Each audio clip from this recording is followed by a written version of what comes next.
What's up, guys? Jay, MorninAfterKill, and once again, I should have took my happy ass to bed.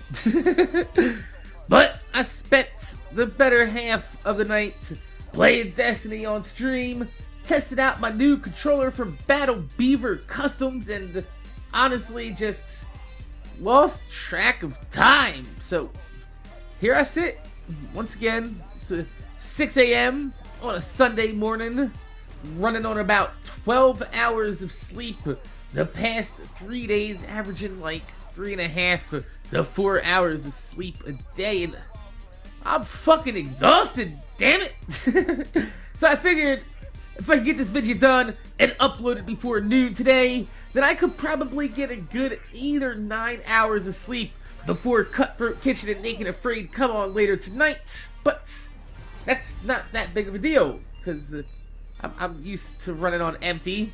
Been doing it for a long ass time, but god damn it, I need a fucking break soon. Running your body ragged for this long just ain't advisable. But it seems the more that I run myself on empty, the harder that I push, the harder I go, and it's probably gonna take a medically induced coma to get me to slow down one of these days. But none of that is actually factually pertinent to the subject of this video, because this is my weekly Sunday Q&A, where each week you guys ask the questions in the comment section down below, and I dedicate a good 20 minutes or so each week towards answering some of the more interesting questions left on last week's Q&A. So let's not waste any more of that precious time and get this ball rolling with the first question from Claus Nugget, who wants to know, MAK, do you think your early intro to alcohol affected you a lot? If so, how? Damn. That's a pretty good question, because, you know, we all grew up being told over and over again, right, that drugs and alcohol will ruin your life.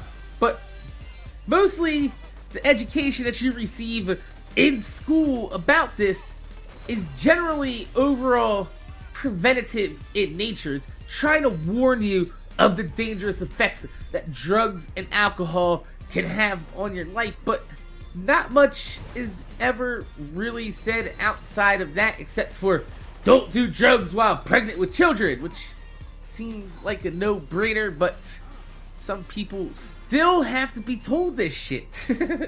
But there seems to be a general gaping hole in education for kids that's already started walking down that path early in life, because fucking adults don't want to believe that 12, 13, 14-year-old kids are out there just getting fucked up, doing stupid shit. But that's the reality of the situation. That is the world that we live in, and there's not really much out there for kids that grew up as the product of parents, you know, that smoke and drank during their pregnancy. And it's interesting to think that there might be a correlation between the two, that, you know, kids born to parents who were careless with their health during pregnancy might have already predisposed their children to a lifestyle that they don't want no part of, but will end up ultimately moving on towards that later on in life. Now, even though I made my own decisions in life regarding drugs and alcohol, I'm not trying to blame anybody for any of my past fucking, you know, experiences. You have to wonder that if I was born into a better environment, maybe I wouldn't have been so comfortable around these things at an early age, and I might have felt, you know, that fear that other kids felt when they're, you know, asked to try some of these substances.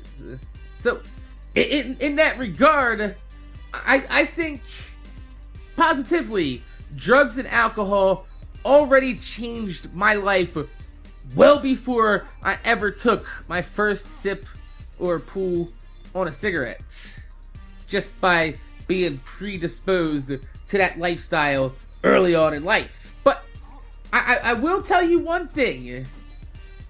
These days, I definitely don't feel as sharp as I once did as a teenager. We spoke about that a few weeks back, actually, that my reaction time has diminished quite a bit since I was a teenager, but that's not clear whether that's due to age or drug use or a combination of both. We'll never know, because I don't have, a control before and a control after, and, with all drugs and shit like that. But I can tell you that even though I don't know 100% the physical effects that my past drug use has had on my body and my mind, it definitely changed my life socially and put me in situations as a teenager or a young adult that I probably shouldn't have been a part of, didn't really have any business being a part of, and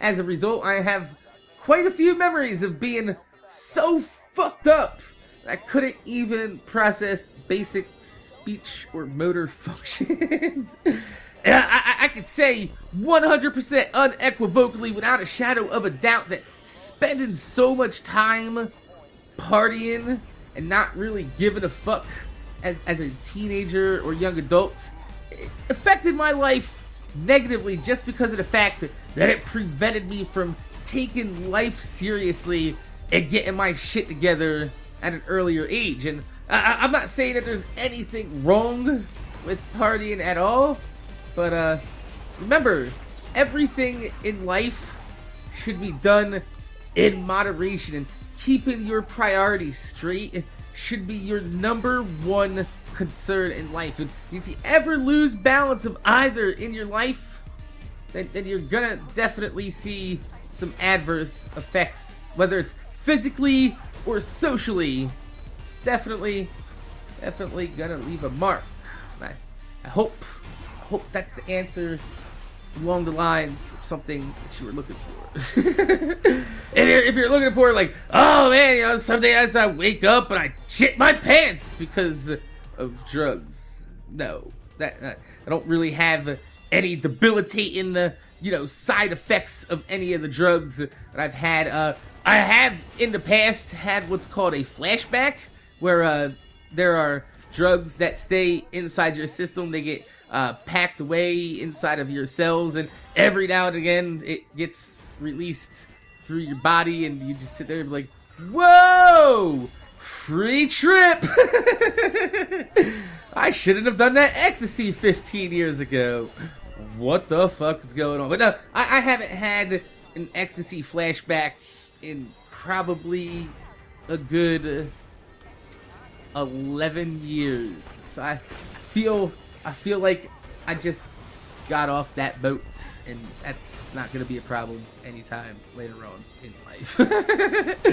And the next question comes from Andrew Kaika, who wants to know what raising a son means to me, and would I consider it the best time of my life.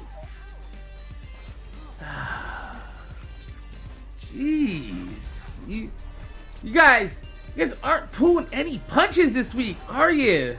But I tell you what, you guys don't pull the punches. I promise I won't spoon feed you bullshit that every parent out there does.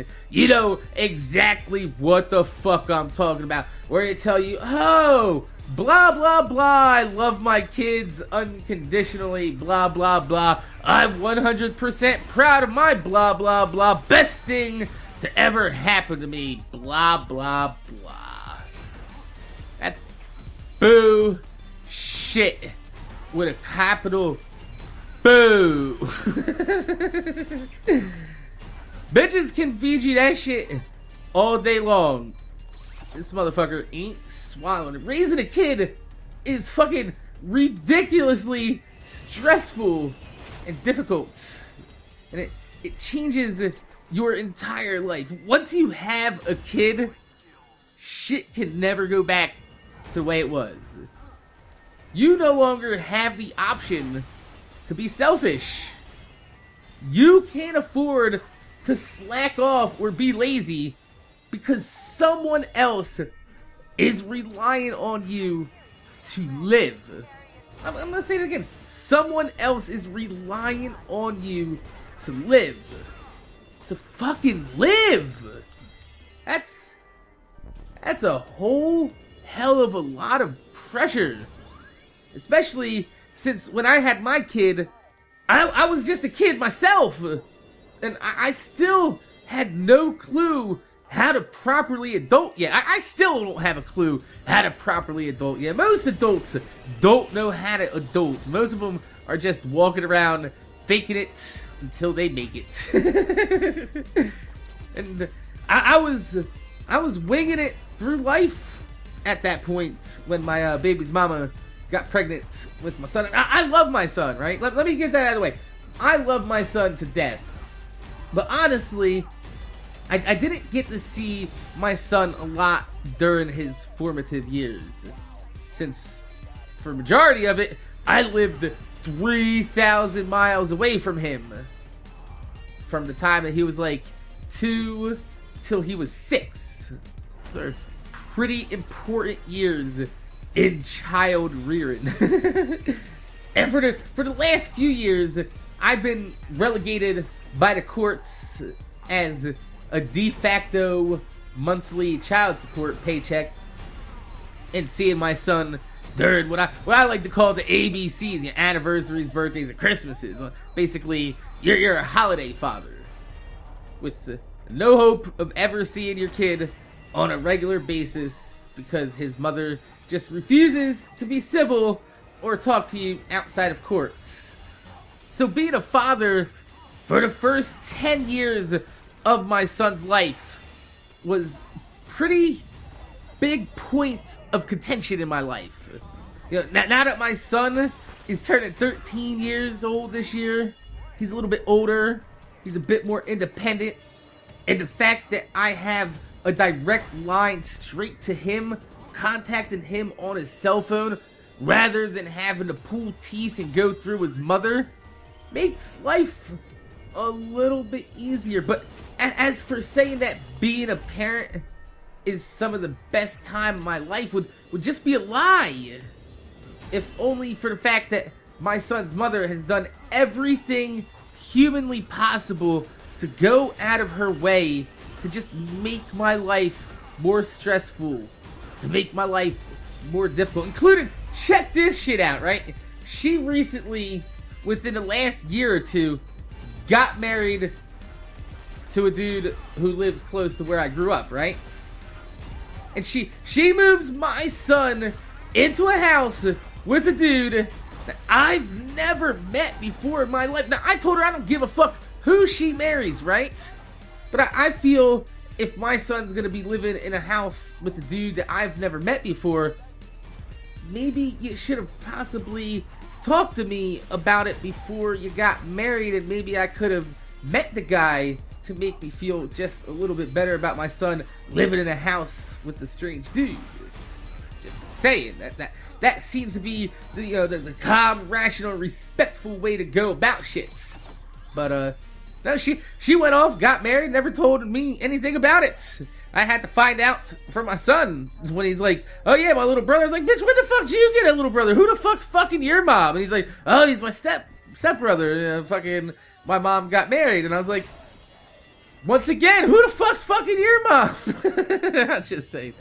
To make matters worse, she never informed the court that she moved closer to me, which forces me to still have to drive over an hour away just to show up to court when we have a date, since she used to live out in the goddamn countryside of New Jersey back when she was with me. And it's absolutely ridiculous that I have to drive over an hour to get to court just because she wants to try to put some undue stress into my life. However, with that said, I do love my son, and now that he's old enough to do cool shit with, we've been hanging out a lot more, talking a lot more, and I look forward to having some of those time of your life moments that you're looking for me to share with you guys in the next few years. But as of right now, the good times are very few and far between, as long as his mother is still involved in that picture. Oh yeah, not to mention, I recently bought my son a pair of the Red Ultra Boosts from Europe, the European exclusive, because he's seen my video, and he's seen the shoes in person. He was like, I really want those. And he said he needed a comfortable shoe for running, right? So he tells his mom he wants a new pair of shoes, he wants the Ultra Boost, blah, blah, blah. And she contacts me and says, well, I don't know how to get them. They're European exclusive. Can you help me out? Buy them, get them shipped here, and I'll pay you for them when they come in. Alright, I have no problem doing that. Which, honestly, on a side note, I don't give a fuck if she ever pays me back or not. I have no problem buying my kid a pair of shoes, right? But goddamn it, don't tell me that you're gonna pay me back for something if you don't have any goddamn fucking intentions on ever paying me back. Just say, hey, your kid needs a pair of running shoes. He likes the ones that you had. Can you buy them for him? Fucking would've.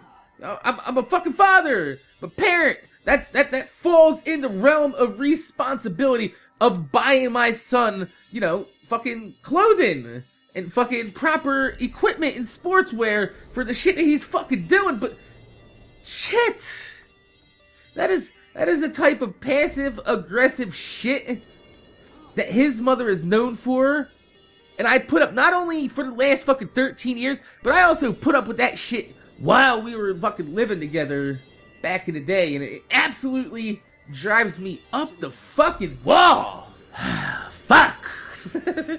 That brings us to the last question of the day, since it seems that we've run a bit afoul of time with the first two questions. And this one is from Brian Mendez, who simply wants to know if I consider myself successful. I mean, well then. Success, right? Success. Success is a relative term, alright? It depends on what you personally consider a success. There's so many different levels of success in life and different interpretations of what you can consider a success.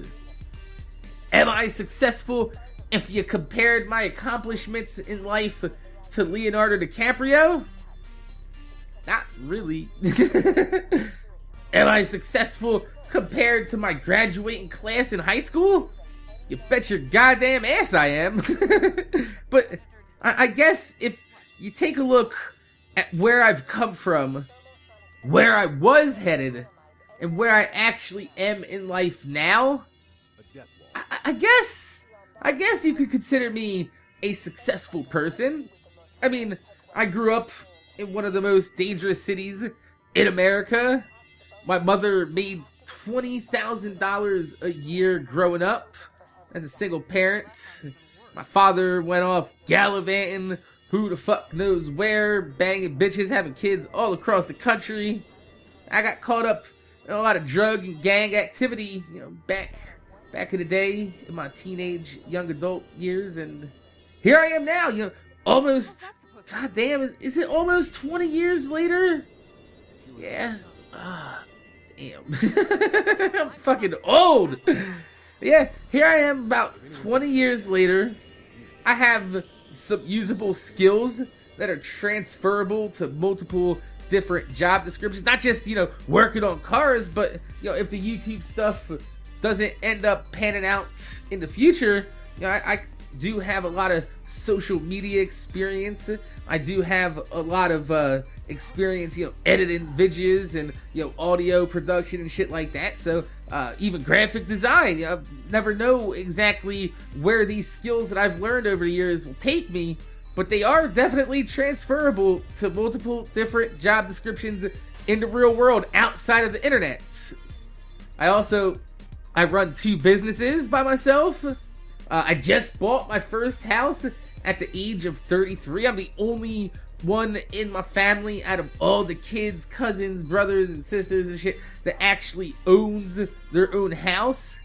And I've been with my girlfriend for the better part of 9 some years. And my son knows who I am. I guess you could say I found my own personal brand of success. And even though it might not be the type of success that other people aspire to, you know, I might not be having houses built on the beach with helicopters and jet skis, expensive cars and vacations, but I fucking work hard, man. And I put maximum effort in everything I do on a daily basis, and I feel like I've created a better foundation in life for my son than my parents created for me growing up. So if you look at it that way, at a basic level, then yeah, I'm way more successful than I ever thought possible. But don't get that twisted. That doesn't mean that I'm comfortable with my situation. I'm satisfied with what I have. I'm always wanting more in life. I always want to do better. I want to keep pushing forward rather than falling backwards. So while I do think I've achieved success in life, I don't believe that this is the end goal for the level of success I want to achieve. I believe that there is a higher ceiling in life that I can achieve. I believe it can go further, and I intend to pursue these opportunities to do so. But I mean, if you look at somebody like Samuel Jackson, right? The dude is one of the most fucking highly grossing actors in Hollywood fucking history, right? That motherfucker wasn't in his first movie until he was in his 40s.